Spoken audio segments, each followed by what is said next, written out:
Chers amis, bienvenue dans ce dernier épisode de notre série sur la réconciliation avec soi-même. Nous avons parcouru un long chemin à travers Jacob, Joseph, Adam et Ève et à travers un témoignage personnel. Aujourd'hui, je veux conclure avec une vision, celle de devenir en Christ.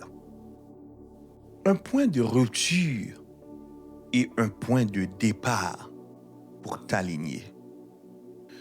Premièrement, j'aimerais parler d'une vie marquée par la grâce, et ce malgré les cicatrices. Nous avons vu que Jacob a boité après sa rencontre avec Dieu, mais il a été béni d'un nouveau nom.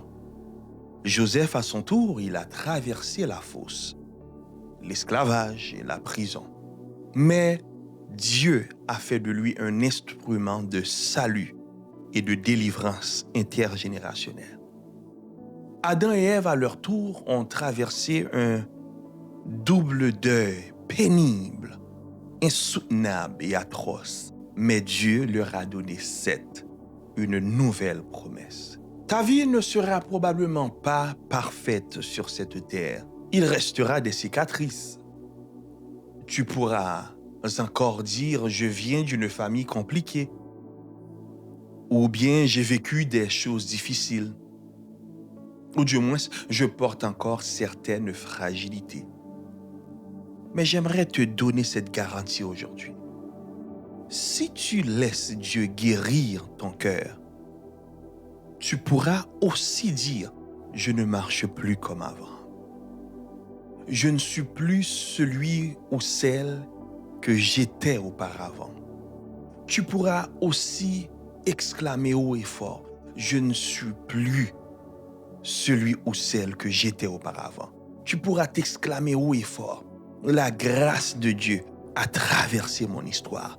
La faveur de Dieu a transpercé la cicatrice qui me causait cette peine, cette douleur de manière répétitive. » Deuxièmement, il faut garder son cœur au quotidien. La réconciliation avec soi-même n'est pas un événement unique où ce que l'émotion est à son comble et là, tu ressens quelque chose et tu prends une décision. Non, la réconciliation avec soi-même est un style de vie. Cela implique de continuer à garder ton cœur jour après jour, comme une source précieuse. Cela veut dire, la réconciliation avec soi-même est le fait de choisir la vérité plutôt que le déni, de choisir le pardon plutôt que la vengeance, de choisir la foi plutôt que la fatalité.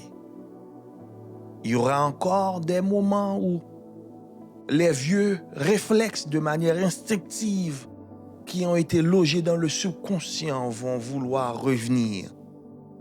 Exemple, la peur, exemple, les comparaisons, exemple, les mensonges inférieurs et dénigrants. Mais tu pourras apprendre à les reconnaître. C'est ce que cette série te permettra d'accomplir, c'est de trouver des mots et d'établir un système au travers duquel tu protèges cette paix intérieure. Et maintenant, tu pourras remplacer ces vieux réflexes par la parole de Dieu. Troisièmement, tu peux devenir un héritage vivant. Ta réconciliation avec toi-même n'a pas seulement un impact sur ton confort intérieur. Elle devient aussi un héritage pour tes enfants, un héritage pour ta famille, une source d'inspiration pour ceux qui t'entourent, un héritage pour ceux qui marchent avec toi dans la foi. Tu peux devenir ce point de rupture, cette icône de guérison, cet échantillon de restauration. Tu peux devenir ce point de rupture avec les schémas de mort et être le départ d'une nouvelle histoire marquée par la vie, la vérité, la paix et la restauration durable au nom de Jésus. Et tout cela repose sur cette promesse que Jésus a faite. Dans Matthieu 5,8, heureux ceux qui ont le cœur pur, car ils verront Dieu. Cher ami, en laissant Dieu purifier ton cœur, tu apprends à le voir tel qu'il est et à te voir toi-même à travers son regard. C'est là que commence la vraie liberté. Prions ensemble. Seigneur Jésus, merci pour ce que tu as révélé au travers de cette série. Merci pour Jacob. Merci pour Joseph. Merci pour Adam et Ève.